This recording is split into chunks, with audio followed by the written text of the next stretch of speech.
والصلاة والسلام على رسول الله سيدنا ومولانا محمد ابن عبد الله وعلى آله وصحبه ومن تبعه ومواله. أشهد أن لا إله إلا الله وحده لا شريك له وأشهد أن سيدنا محمدا عبده ورسوله لا نبي بعده. اللهم صل على سيدنا محمد النبي الأمي وعلى آله وصحبه وبارك وسلم. قال الله تبارك وتعالى في كتابه الكريم: أعوذ بالله من الشيطان الرجيم. يا أيها الذين آمنوا اتقوا الله حق تقاته ولا تموتن إلا وأنتم مسلمون. وقال تعالى في آية أخرى: يا أيها الذين آمنوا اتقوا الله وقولوا قولا سديدا يصلح لكم أعمالكم ويغفر لكم ذنوبكم ومن يطع الله ورسوله فقد فاز فوزا عظيما. عباد الله، أوصيكم ونفسي بتقوى الله وطاعته فقد فاز المتقون. Hadirin jamaah Jumat yang dimuliakan Allah Subhanahu wa taala. Mendengar kedatangan Rasulullah sallallahu alaihi wasallam, maka datanglah seorang Yahudi mengintip dari balik-balik pohon kurma. Dia ingin melihat bagaimana agaknya wajah seorang bernama Muhammad sallallahu alaihi wasallam. Setelah dia perhatikan sesuai dengan apa yang dia jumpai dalam Taurat, lalu kemudian dia mendatangi Rasulullah sallallahu alaihi wasallam dan bersaksi, asyhadu an la ilaha illallah wa asyhadu annaka Muhammadur Rasulullah. Aku bersaksi bahwa tiada Tuhan selain Allah dan engkau adalah Muhammad, Rasul utusan Allah. Itulah yang dikatakan Allah dalam Al-Quran, alladzina atainahumul kitab, mereka yang kami berikan kitab, Zabur, Taurat, Injil, ya'rifunahu kama ya'rifuna abna'ahum. Mereka mengenal sifat, ciri, fisik, tubuh, zahir, batin Nabi Muhammad SAW sebagaimana mereka mengenal anak kandung mereka sendiri. Laki-laki yang bersyahadat melihat wajah Nabi itu bernama Husain. Setelah dia masuk Islam, namanya dirubah Nabi sallallahu alaihi wasallam menjadi Abdullah bin Salam. Ketika sampai di kota Al-Madinah Al-Munawwarah, ada seorang perempuan yang mengandung anak. Lalu kemudian dia melahirkan, dan itulah anak laki-laki yang pertama kali lahir sejak Nabi hijrah ke kota Al-Madinah Al-Munawwarah. Perempuan itu bernama Asma. Dia datang membawakan anaknya yang baru lahir bernama Abdullah. Lalu kemudian dia mintakan doa kepada Rasulullah SAW. Rasul mengunyahkan kurma, lalu kemudian menyuapkan kurma itu ke mulut bayi yang suci bersih bernama Abdullah ibnu Zubair ibn al-Awwam. Air liur baginda yang suci malu masuk ke dalam mulut bayi yang suci.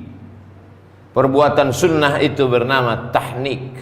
Sunnah memberikan kunyahan kurma kepada bayi kecil.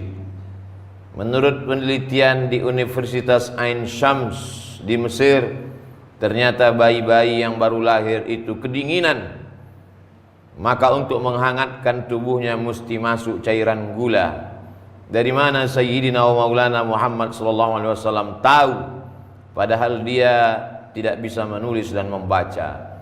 Tentulah perbuatannya itu wahyu. Wa ma yantiqu anil hawa, dia bicara bukan mengikut hawa nafsunya. In huwa illa wahyu yuha, melainkan wahyu dari Allah Subhanahu wa ta'ala.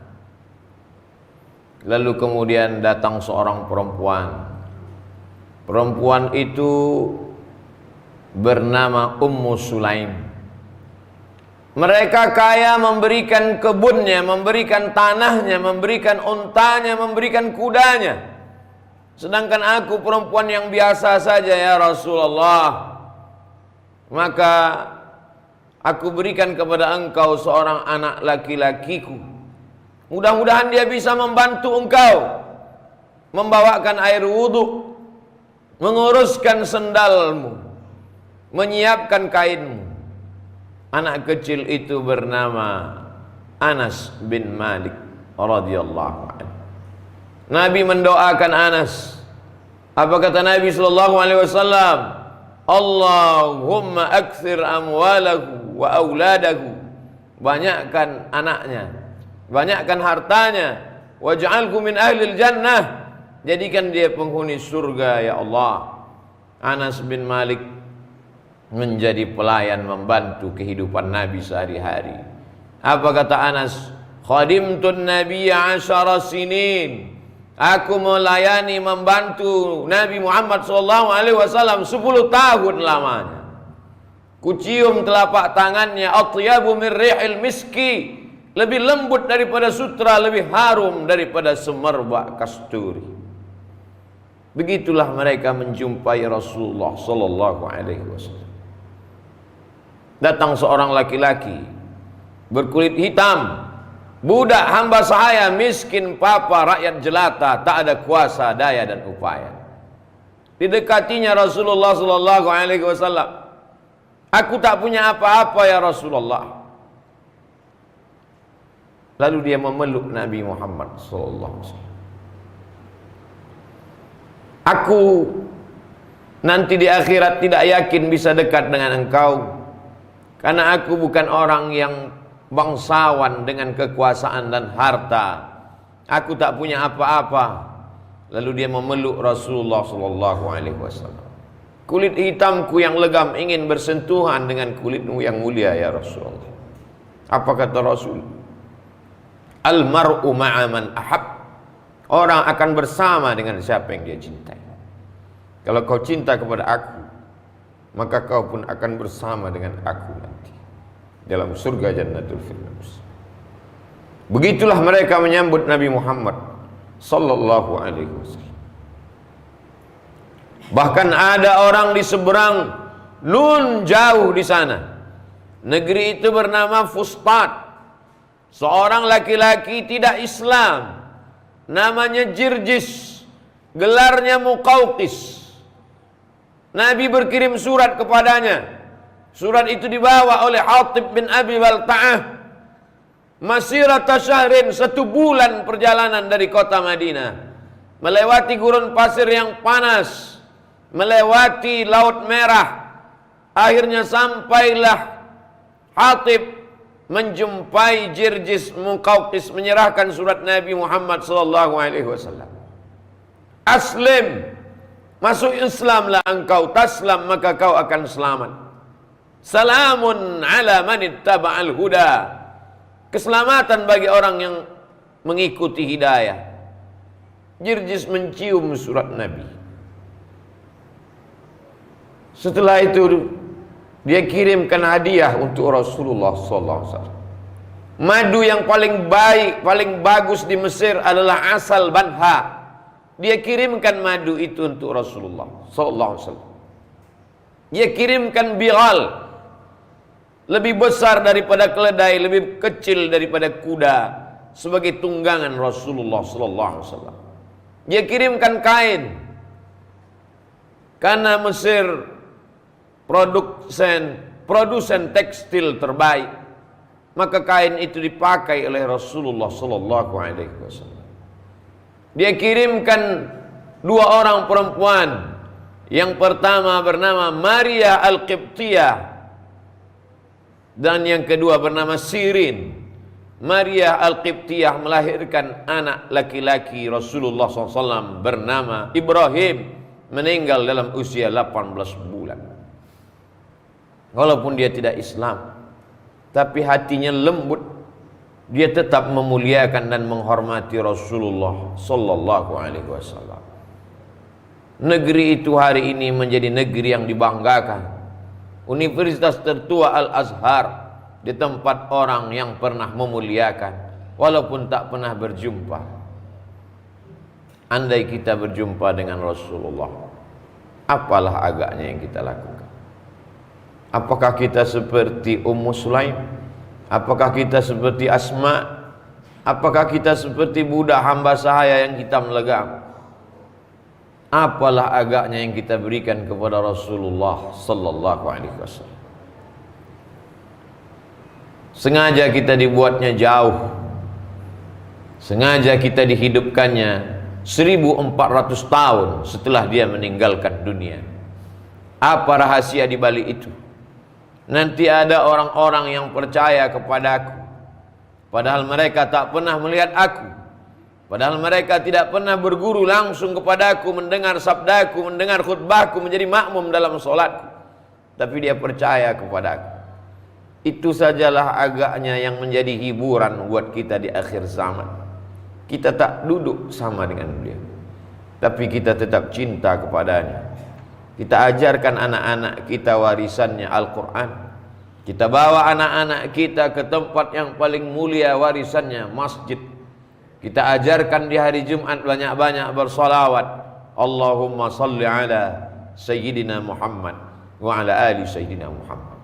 Di mana ada raja-raja, sultan-sultan Melayu, pasti di sana akan berdiri masjid yang megah. Biasanya semen yang mereka wakafkan untuk rumah Allah lebih banyak, lebih besar daripada yang mereka pakai untuk istana mereka sendiri. Tempat-tempat mereka hilang ditelan zaman, tapi masjid tetap tegak berdiri. Itulah yang akan mereka bawa nanti begitu jumpa dengan Rasulullah sallallahu alaihi wasallam. Apa yang kau lakukan? Aku bangun masjid untuk memuliakan agamamu ya Rasulullah. Apa yang kau berikan? Aku dirikan sekolah tahfiz Quran supaya anak-anak tetap membaca Quran, selamat dari zina, selamat dari narkoba, selamat dari mabuk. Apa yang sudah kau buat? Aku wakafkan hartaku di jalanmu, tak ada yang kuinginkan kecuali umat ini tetap bersyahadat asyhadu an la ilaha illallah wa asyhadu anna Muhammadan Rasulullah. La tus'alunna yawma idzin 'anil na'im. Semua yang sudah diberikan Allah, dia akan tanya. Inna sam'a pendengaran, wal basar penglihatan, wal fuad hati dan pikiran. Kullu ulaika kana anhu mas'ula. Semua akan disoal, semua akan ditanya, semua akan diminta pertanggungjawaban di hadapan Allah Subhanahu wa taala. Seorang laki-laki yang dulu memusuhi Rasulullah sallallahu alaihi wasallam, dia ambil tombaknya, dia tikamkan ke jantung seorang yang mulia, Hamzah bin Abdul Muttalib, paman kandung Rasulullah sallallahu alaihi wasallam. Setelah itu dia cabut tombaknya, dia tusukkan ke tengkuk hingga tembus sampai ke kaki Hamzah. Setelah itu dia belah dada Hamzah, dia ambil jantungnya, dia berikan kepada Hindun karena memang disyaratkan, kalau kau bisa membunuh Hamzah, kau akan kubebaskan dari perbudakan. Dia laksanakan tugasnya. Tangannya bergelimang dosa. Laki-laki itu bernama Wahsy. Peristiwa itu terjadi pada tahun 3 Hijrah, setelah pindahnya Rasulullah sallallahu alaihi wasallam ke kota Al-Madinah Al-Munawwarah. Hari berganti musim berubah, tahun 4, tahun 5, tahun 6, tahun 7, tahun 8. 5 tahun setelah itu Rasulullah sallallahu alaihi wasallam bersama 10.000 pasukan dipimpin panglima perang Sa'ad bin Ubadah sampai ke kota Makkah Al-Mukarramah. Wahsy lari ketakutan. Dia takut jantungnya akan dirobek dan akan dikunyah oleh pasukan Muhammad sallallahu alaihi wasallam. Lalu kemudian setelah Rasul kembali ke kota Madinah, Wahsy pulang ke kota Makkah. Wahsy terkejut. Tak ada satupun telinga yang dipotong, tak ada satupun hidung yang dipotong, tidak ada leher yang disembelih, tak ada jantung, tak ada darah yang tumpah. Semuanya bersaudara, bersyahadat. Wahsy tak puas hati. Wahsy datang 8 hari 8 malam dia tempuh perjalanan dari kota Makkah menuju kota Al-Madinah Al-Munawwarah. Dia datang menjumpai Rasulullah sallallahu alaihi wasallam. Anta Wahsy, engkaukah Wahsy? Naam, akulah Wahsy. Qatalta Hamzah, kau yang sudah membunuh pamanku Hamzah, kau yang sudah menggunting telinganya, memotong hidungnya, merobek jantungnya, kau berikan kepada Hindun. Akulah yang melakukan itu. Wahsy gagah. Dia bersalah tapi dia bertanggung jawab. Dia mengakui itu di hadapan Rasulullah SAW. Nabi mengusap dada Wahsy, mendoakan Wahsy supaya Allah memberikan hidayah kepadanya. Wahsy bersyahadat, asyhadu an la ilaha illallah wa asyhadu annaka Muhammadar Rasulullah. Sebanyak apapun dosa Wahsy, diampunkan Allah Subhanahu wa ta'ala. Begitu lembutnya hati Rasulullah sallallahu alaihi wasallam. Walaupun Wahsy pernah membunuh Sayyidus Syuhada, pemimpin para mati syahid, tapi dia sempat menjumpai Rasulullah sallallahu alaihi wasallam. Andai kita tak berjumpa di dunia dengan Rasulullah, maka perbanyaklah selawat, perbanyaklah amal soleh, supaya kita bisa berjumpa dengan Rasulullah dalam surga Jannatul Firdaus. Barakallahu li wa lakum fil Qur'anil azim wa nafa'ani wa iyyakum bima fihi minal ayati wadh-dhikril hakim wa taqabbala minni wa minkum tilawatahu innahu huwal ghafur.